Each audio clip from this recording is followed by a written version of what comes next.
Hello and welcome along to the 44th episode of the Etch Play weekly live show. I'm your host for today's episode. My name is Adam Burt, and it's a pleasure to be here with you. Even though it's sunny outside, I don't want to be there. I don't want any ice cream. I don't want to sunbathe. I want to be right here in my living room talking to you. And I'm joined for the first part of today's show by a man who needs no introduction, but I will give him one anyway. His name is Ben Joy. Hi, Ben. Hello, how are you? I'm good. You? Yeah, not too bad. It's not very sunny here. I'm kind of jealous. You live in some sort of backwater. The sun doesn't go there. Yeah, the sun don't shine here. Sun left long ago. Coming up on today's show, then, we've got all the usual stuff that we usually do. So, all the latest game industry news. We talk about 3 of the biggest stories in games this week, and maybe a couple more if I want to throw them in.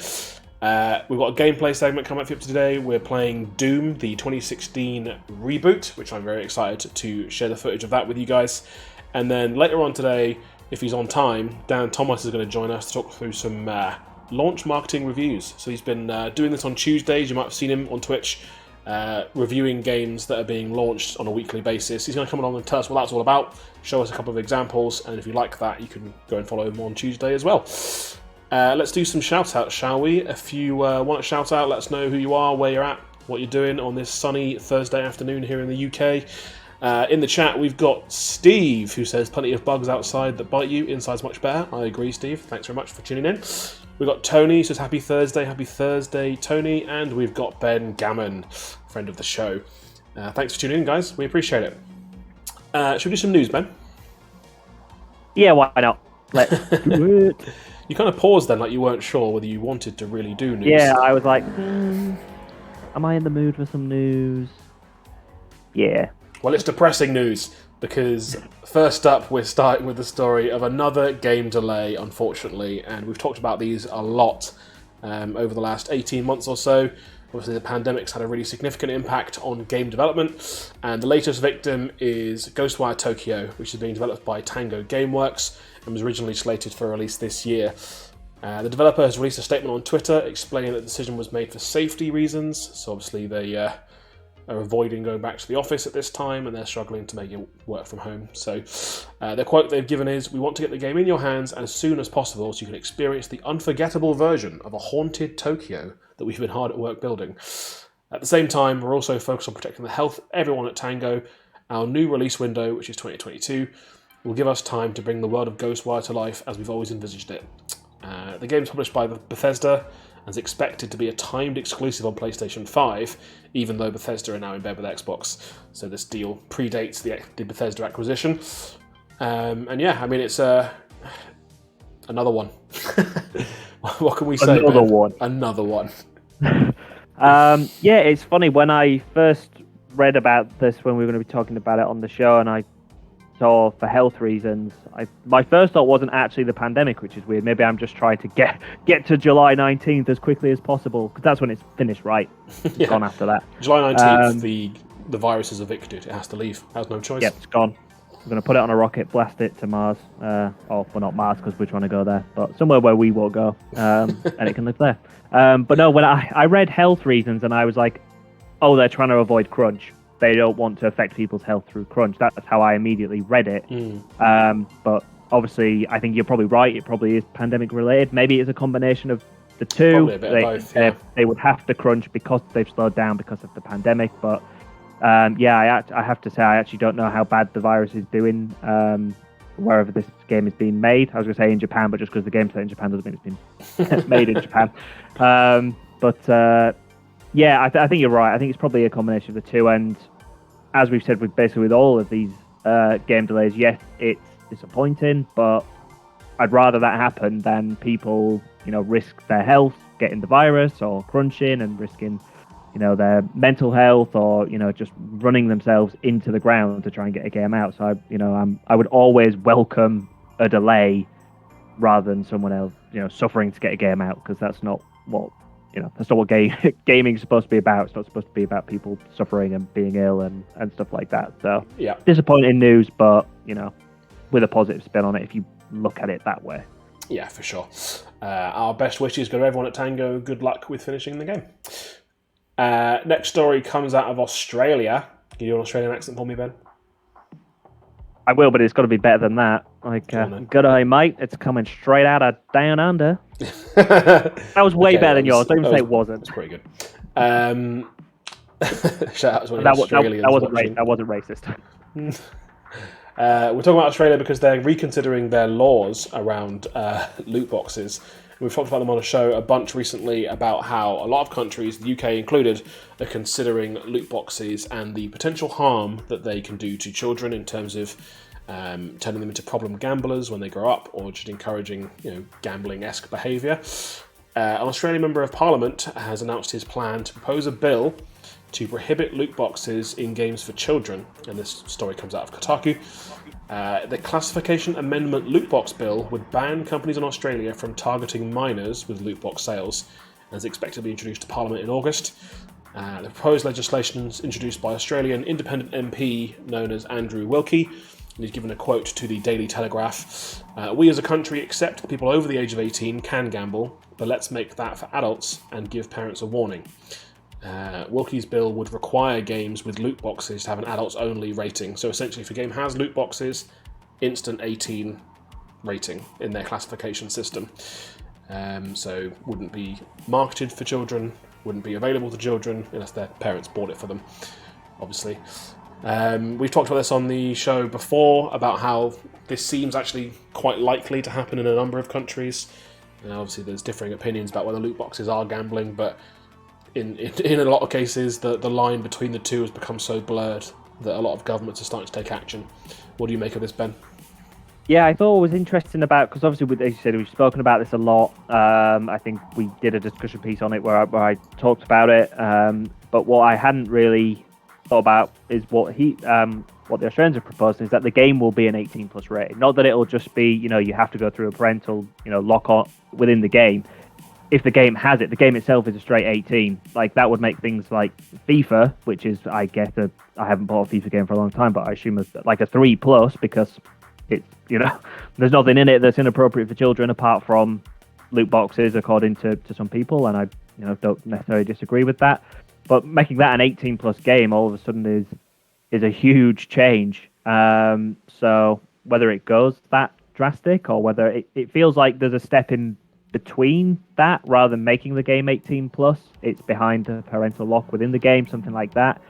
But yeah, I mean, the more this conversation keeps happening, the less likely I think that it's not going to happen. Like, something is going to happen. There's too many conversations about it. There's too many people who feel strongly about it, and I think there's probably too good of a case now being built up that it is a problem. As I said, I've spoken about it before, and I go back and forth on it, because it's if parents should be in control of what their kids are doing on a game, and if they're going to spend money in a game, surely the parent will have had to have enabled that and given them the access to the funds to do it.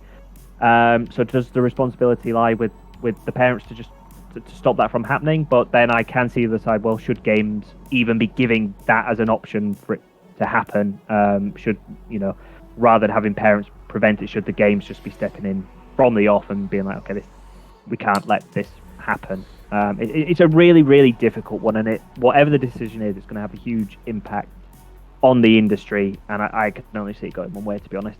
I feel like legislation in some form is coming through, and it's going to come through in the next few years for sure. Yeah, I think most governments have given the games industry pretty much a warning, like, regulate yourselves or we will regulate you. Do something about it or something will be done to you by the government. And over the last few years, obviously, not saying nothing's happened, but a lot of the games companies that profit from loot boxes and loot box games haven't made significant efforts to, prevent children from engaging with them. So, one to watch, and we'll see what happens up here, other than down under. That was worse. That was worse than before. Next up, we're talking about Psychonauts, which is coming very soon. Double Fine, the developers, have announced that the forthcoming game will feature a toggle for invincibility in an attempt to make the game more accessible to a wider variety of players. So they're not the first games to do this. There have been games before. Celeste has this. Control has an invincibility toggle. And other games like Hades have famously introduced mechanisms that make it easier for you to play if you're not very good at the game over time. So this is maybe just a very public admission, and they're coming out of the gates early saying, hey, we're doing this and this is why. They wrote on Twitter a statement, which I will read for you. It says, if you beat Psychonauts 2 with the invincibility toggle on, you still beat Psychonauts 2. All people should be able to enjoy games, all ages, all possible needs. It's an ongoing and important process for our industry and a challenge we need to meet. At the end of the day, we want you to have fun, to laugh, to experience a story that affects you on whatever terms you want. The game is a sequel to the cult classic Psychonauts from 2005, which you might remember, and is expected to launch on August 25th, so not long to wait at all. It's kind of ignited, or reignited I should say, a debate on Twitter about easy mode, about whether games should be easy. There are a lot of, let's say, quite vocal people who are what you'll think of as your classic gamers, who maybe don't want people to be able to play games, which I think is a ludicrous position to hold. I mean, the existence of easy mode doesn't prevent you from playing it on hard. You can always have that experience if you want to. We actually wrote a blog last year, I think, which I'll put a link in the chat to if you want to check it out, which is about difficulty in games and the age of accessibility and the kind of increased responsibility that game devs have to make games accessible and how that interplays with difficulty in general. Ben, will you be playing Psychonauts 2 on easy? Probably. I would imagine so. It really disappoints me when people hold that opinion. Like, everyone is entitled to their opinion. That's absolutely fine. But I just think when someone's like, oh, it's not gaming if you're playing easy, or it makes the game worse. It doesn't affect you. If someone wants to have fun and play a game and they're not particularly good at it, or maybe they just don't want to be like, oh, I've died, I have to go back. They just don't want that hassle. How does that affect you? It doesn't affect you in the slightest. Games are about having fun. If you have more fun, if you just don't die and you can just keep going and you can keep getting through this game, you crack on and do that. It doesn't affect anyone else. It doesn't diminish your playing experience. It doesn't stop you from playing on hard. It's fine. It's such a non-issue that I can't believe people make an issue out of it. It really winds me up if like people say that. If you want to play hard and you want to challenge yourself, crack on. That's fine. You have fun. If you're not very good at the game and you want to play it on easy mode and that's how you have fun, crack on. Have fun. Yeah. That's the takeaway. Have fun, whichever way you want to have fun. That's the point of games. I think what you're saying, Ben, is you want people to have fun? I want people to have fun. Why won't people just have fun, damn it? Can't you tell from my tone I'm all about the fun? It's 2021. We can't just have fun. No, there's got to be discourse on Twitter first. I think it reminds me of a quote from Clint Lexer, which is actually mentioned in the blog that I've shared. And this is more about the accessibility angle. Obviously, there's all sorts of reasons why easy mode is good, but from a purely accessibility point of view, for people who are differently abled to us, the quote says, wheelchair ramp doesn't ruin stairs, braille doesn't ruin a book, and assist mode doesn't ruin a game. I agree with that wholeheartedly. So props to Double Fine, props to them for including this mode, and hopefully the game's good. It's a sequel to a nostalgic cult classic, and we all hope that it turns out to be great. Last up in the news, we've got a Games for Good, which we always like to end on if we can, which is our way of putting that Twitter discourse aside and celebrating the good things about games. So Ben, you wanted to talk about summer games done quick, and shall I just throw over to you? Do you want to talk about this? Yes, so Games Done Quick is a community, and they run a couple of events a year, and they do speed running marathons as events. If you don't know what speed running is, it's where players try and complete a game as quickly as possible. Joe in the play team has done a lot of speed running. I don't know whether he does much these days, but it's something that he does, and he's very good at. And they run these events in the name of charity. The Summer Games Done Quick has just run. It ran from the 4th of July to the 11th, so that was Sunday to Sunday, so it's finished Sunday just gone. As I say, it's all in the name of charity. They stream basically non-stop for the 7 days. Loads of people doing the streams, contributing. And this year, at this event, they raised over $2.9 million for Doctors Without Borders. It's the largest amount they've ever raised, and it's the 7th year in a row that they've raised over $1 million with the event, which is just absolutely phenomenal. They had over 40,000 donations, which took them to the 2.9 million, slightly over figure. So just want to shout them out, doing great work. Well done to everyone who helped to organise it, who streamed, who speedrunned, who donated. Just, yeah, these are the kind of stories that we like talking about, and props to everyone involved, because that's a phenomenal achievement, and yeah, really pleased to see these kind of things happening. A great cause as well. Well done to everyone involved in that. That's the end of the news. We're going to throw to the pre-recorded segment, which is where we check out a game of some kind. And this week is actually me and Ben, so you're going to see us both again in about 10 seconds. We checked out Doom, the 2016 reboot, and this video was a lot of fun to make, so hopefully you guys enjoy it. We'll be back here in about 14 minutes to talk to Dan Thomas about games release marketing. See you in 15 minutes. Bye. Bye.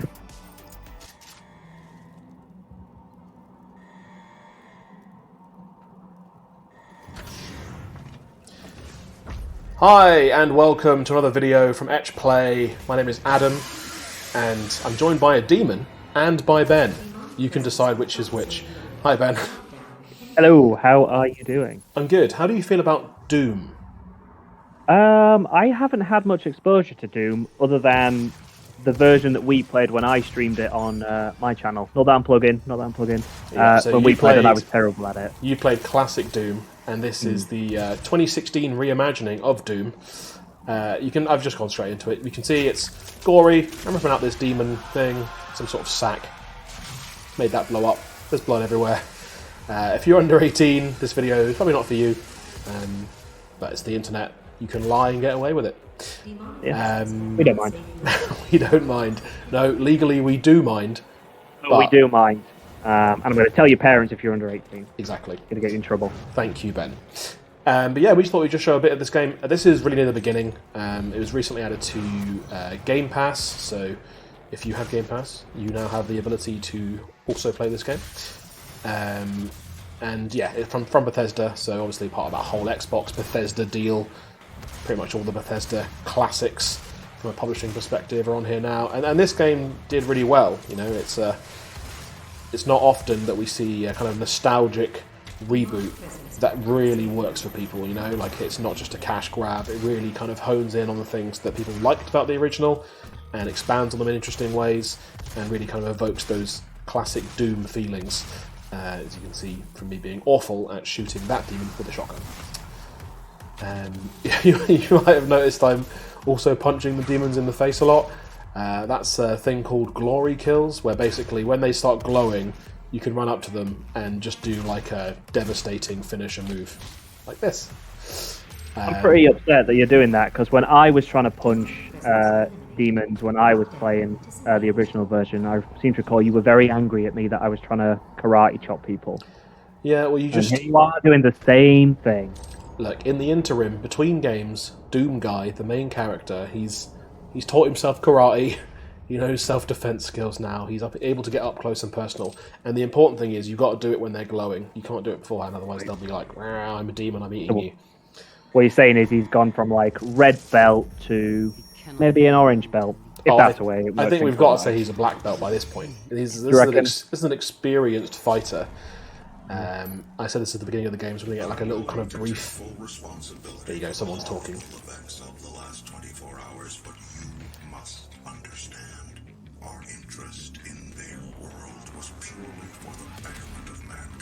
Such a gravelly voice.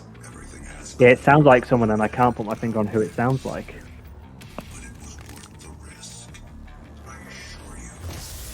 Boom! Welcome to Doom, baby! Gotta get your horns up, start headbanging. This is the rest of the video, folks. 10 minutes of it. One of the best things about the game is what just happened there, which is that they timed the shotgun loading with the music, like the dun dun at the end. He goes, ch-ch. That whoever did that, you have my eternal respect. Yeah, never mind all you artists and the gameplay programmers who made this incredible feat of engineering of the game. Sound guy who did the ch-ch. that's the best bit. Yeah. You should have got paid the most money. Agreed. And I hope you did, because I'm giving you some stick about it, but I agree, that was awesome. I love that.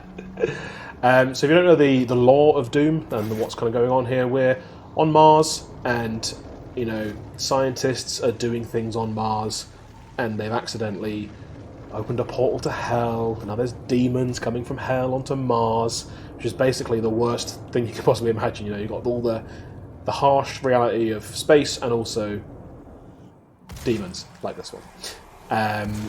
So yeah, when Elon Musk says he's going to Mars, and everyone's like, yeah, this will be fine. What could possibly go wrong from giving a multi-billionaire the ability to just take over Mars and do weird research?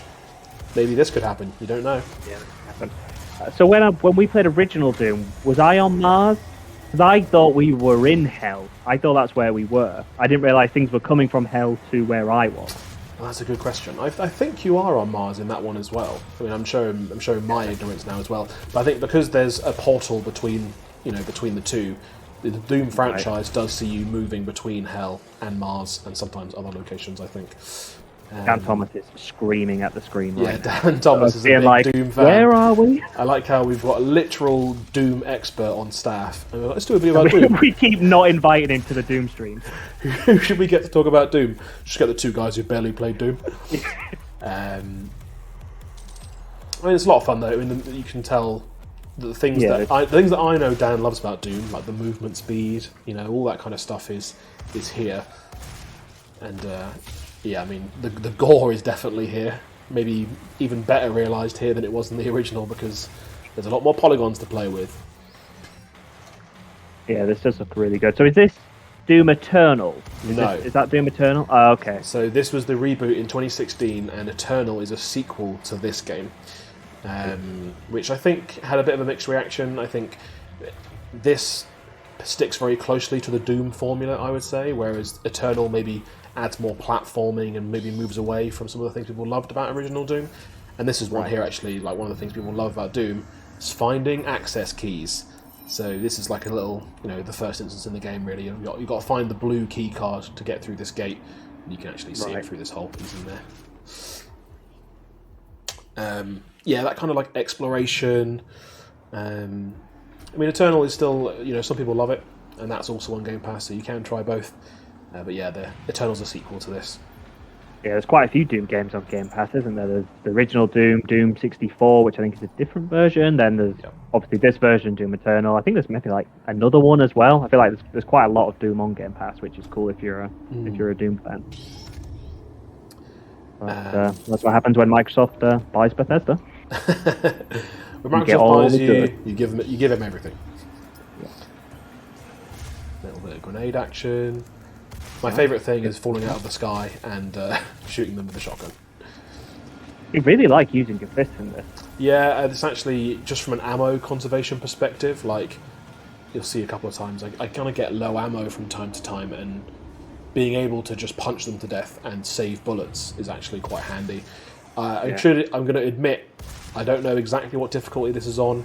I can't remember. Oh, okay. But I'm pretty sure this is one of the easier difficulties. That's code for easy. Got his invincibility toggle on.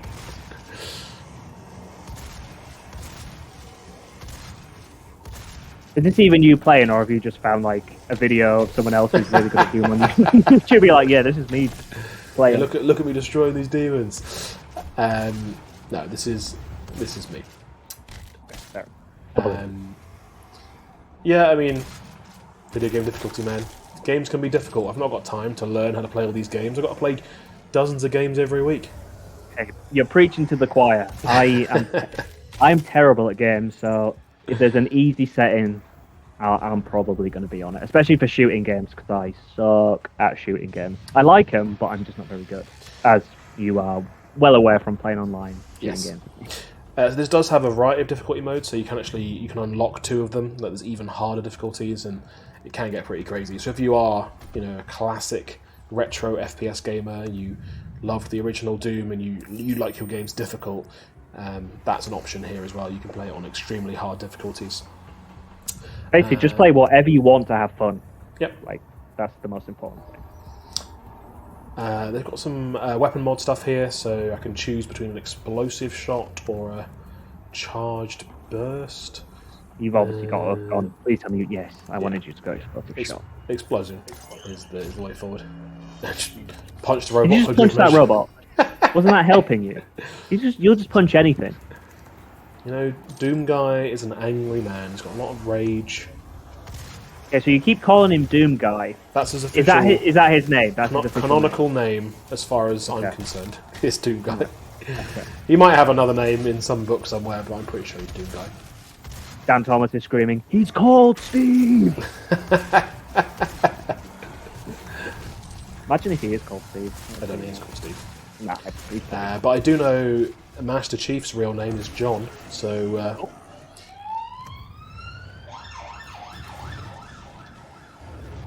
John Chief. Yeah. His middle name's Master, and he just hates being called John. Do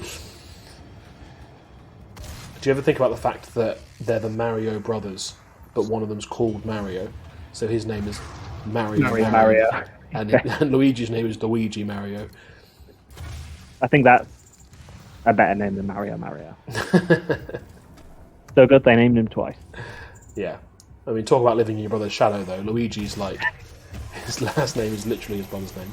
He can't escape, the popularity of his brother. Which is the older one? Is Mario the older brother, or is Luigi the older brother? Well, that's a good question. I don't know. Yeah, I'm not sure which is the older one. Shoot this demon. Punch this demon. So by that logic... Need this demon. Wario and Waluigi, the Wario brothers, and it's Wario, and Waluigi, Wario. Was Wario birthed, or did he just come into being? Like, I'm not sure if he might be like I feel like he was birthed.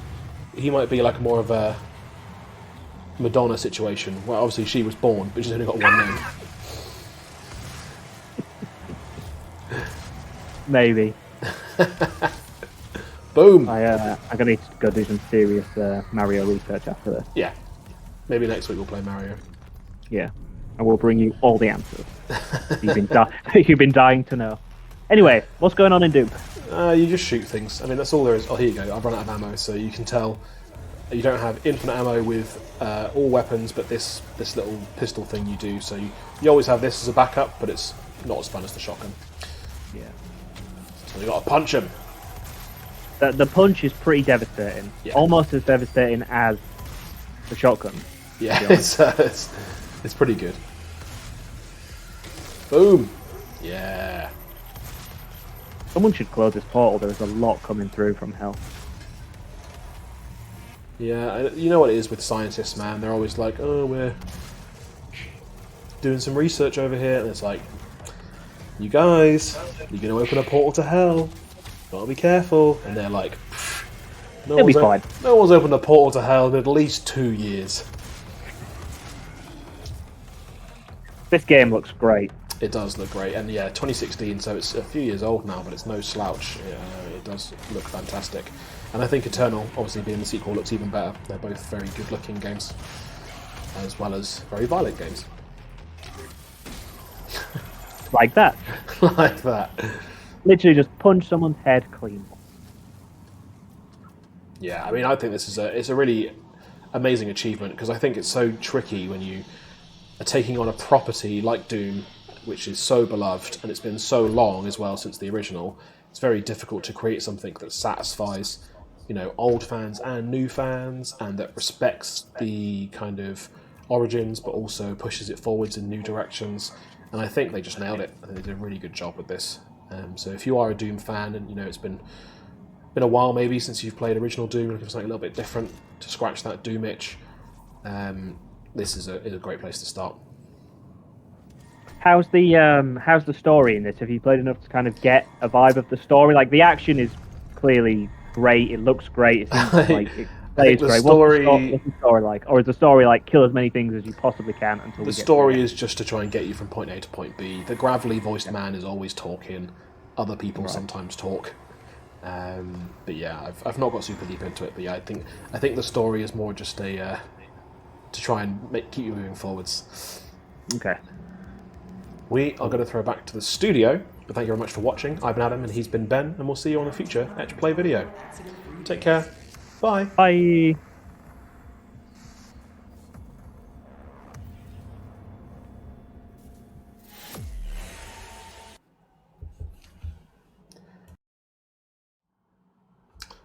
Hello and welcome back to the Etch Play weekly live show with me, Adam Burt. I'm hoping that on the line we have Dan Thomas. Dan, are you there? I am here. Can you hear me? I can hear you. Hopefully people at home can hear you as well. If you're watching, if you're in the chat, let us know if you can hear Dan. That'd be really helpful. Some technical issues we're just having during that last segment. So we're just going to roll like this. You can look at me and you can listen to Dan. It's like the best of both worlds. Exactly. Dan, you are here to talk to us about a new stream that you've started doing on Tuesdays, which is looking at the Steam releases and basically assessing how good their release marketing is, taking a look at their social accounts, and we just wanted to get you on the show really to talk about what those Tuesday shows are like and maybe give a little flavour to the folks at home what they can expect from that kind of stream. Are you happy to do that for us? Yeah, absolutely. So I think we can see in the background here, we have the ICO Steam newsletter that we've mentioned a couple of times. And basically, if you sign up to this, what you get is every Monday a lovely email which just lists all of the games that have been released on Steam in the past week. And I am a weird geek and am really fascinated by this and kind of the trends that you see, and most staggeringly the volume of games that are released every single week. So we can see at the moment we're looking at 148 games released in the last 7 days. And then when you see it scrolling down, you can see that 148 is actually kind of like a mediocre volume, and quite often it's well over 200. So yeah, we were discussing about how the fact we only do this one stream a week. We want to try and increase our streaming frequency, our expertise with it, try and reach a broader audience with our content. And so we figured, why not do something out of hours? Obviously today is in the middle of the working day, so we do understand that we're extremely privileged for the folks that give us their attention. So we thought we'd try an evening one as well, just to mix it up a bit.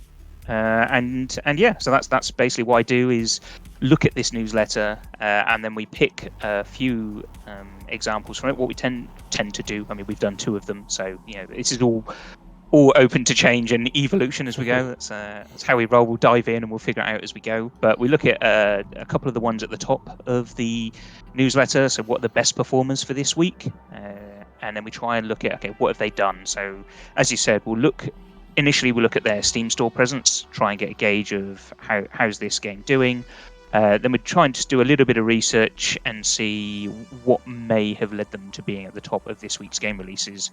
And then conversely to that, we also go down to the bottom of the list, which, as you can see, that there are a lot of games every week that have. So I should mention the list is ordered by number of reviews, and we know through various sort of bits of research that various people have done that it stands to reason as well, there's a correlation between the number of reviews and the number of sales a game has had.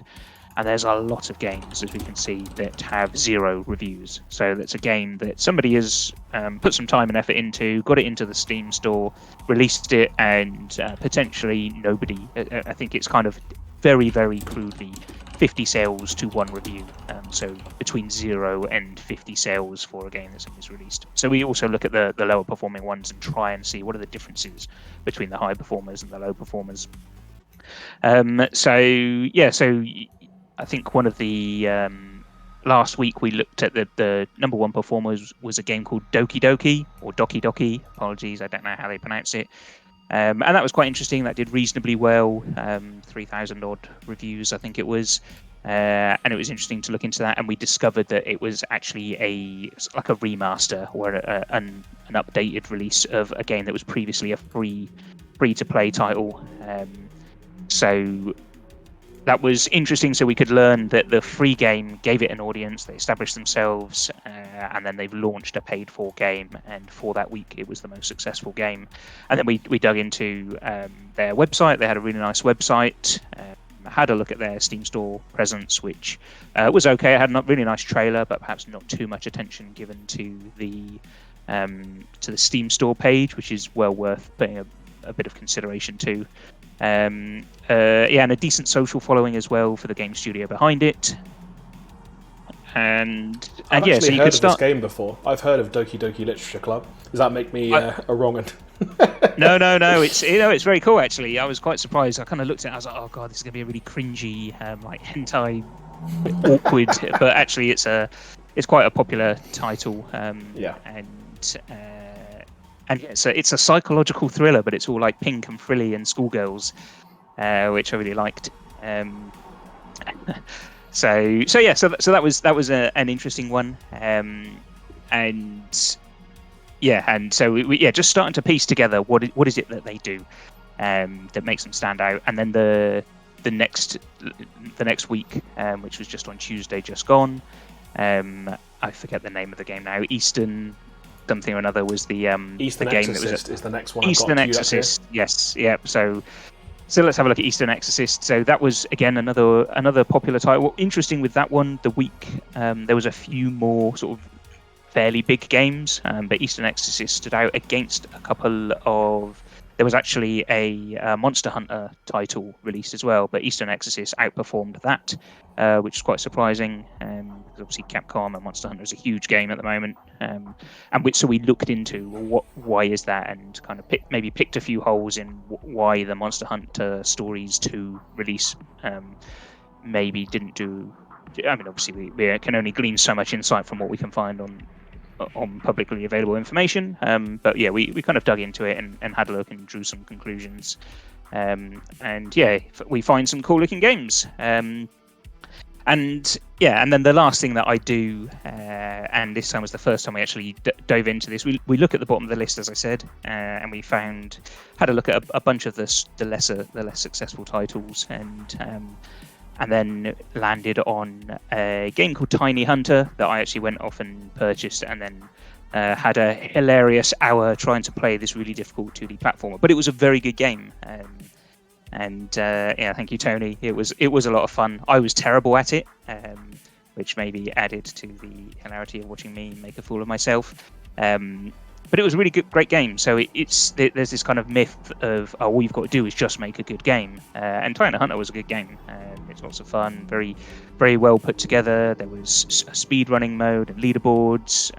As you can see, a trailer, a considered store page. So a lot of people think that the kind of the non-performers that get released, these 150, 200 games that get released, there's a lot of perhaps spyware and viruses and asset flips, but it's not as